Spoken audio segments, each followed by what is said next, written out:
Doja Cat's fourth studio album, Scarlet, is out, and already it's been her most divisive.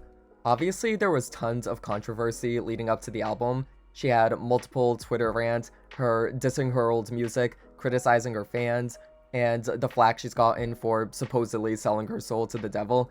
I have to say, I have been living for the antics. If there is anything Doja understands, it is how to get attention. And even though this album rollout has been controversial, I honestly love it.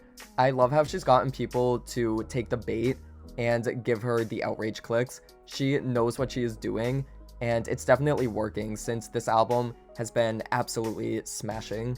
But context aside, is Scarlet a good album? In my opinion, absolutely. Scarlet is her most experimental, most ambitious record. A lot of it is rooted in this desire to shed her previous pop image. Her last two albums were essentially pop R&B records, but Scarlet is straight up hip-hop with some pop elements. The two non-promo singles, Paint the Town Red and Agora Hills though, I will say those are the most poppy songs here, so it's interesting that those are the two that she's pushing. The three promo singles, Attention, Demons, and Balut, are way more representative of the album. They're weirder, they see Doja giving a more eccentric performance, and they really capture the spirit of the album. Attention specifically, I think is a very good summary of Scarlet. That song addresses all the hate and rumors she's had over the years, while asserting how she's at the top of her game. I still love it. It came out in June, and I feel like it's been so much longer. Like, I feel like we've been living with Attention for so long, and I've been waiting for this album for, it feels like a year now, but it's only been a few months. But Attention is definitely still a great one, and it fits perfectly with the second half of this album.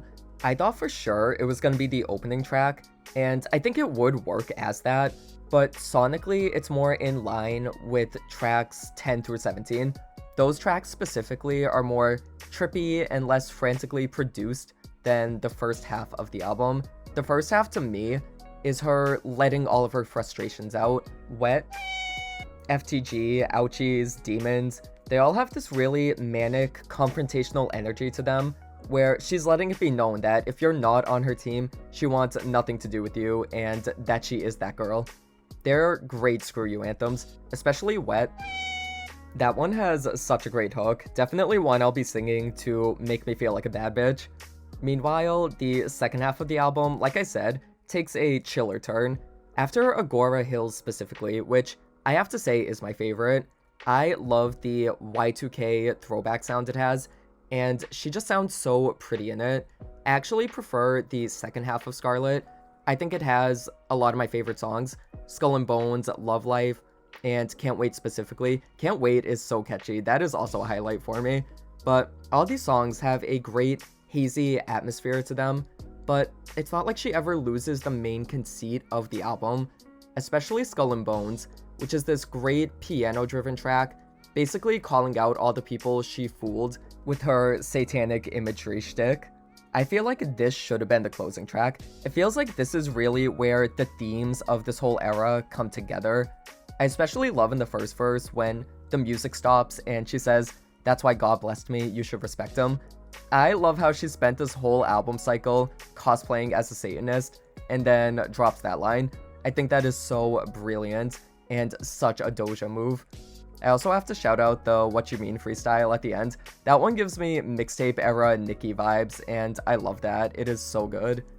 If I had to pick one lowlight, I don't really think Often was totally necessary. I don't think it's bad at all. It actually sounds like it could have been off of her first album, in my opinion. And Amala is very underrated, so that's a compliment. But I don't really think it serves the story of Scarlet in a super meaningful way.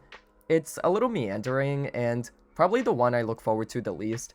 But again, it's a good song. It's not bad at all. I just think it's the weakest one here.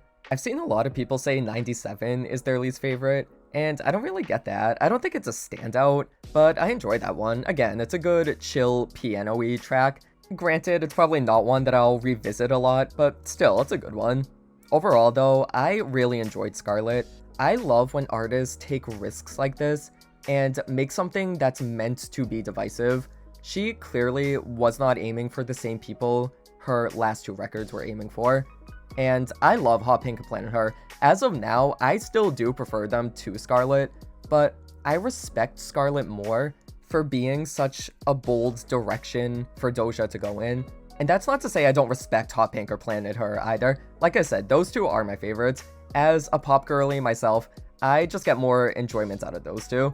I don't know which one is my favorite, but I'm a little biased towards Hot Pink since that was the first album of hers I listened to, so probably that one, but Planet Her is incredible too. I love them both.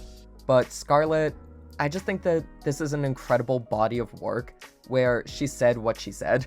She asserted her artistry in a really big way. I feel like this is the type of era that critics years from now are going to be writing retrospectives on and saying how it was ahead of its time and how no one was ready to hear it, but now it's a cult classic. I just get the feeling this one is going to be a grower for a lot of people, and it's eventually going to achieve cult status in the future. Mark my words, it will be a cult classic, if anything for satanic cults at least. But that's my overall thoughts on Scarlet. Let me know what you guys think of it, and I will see you next time.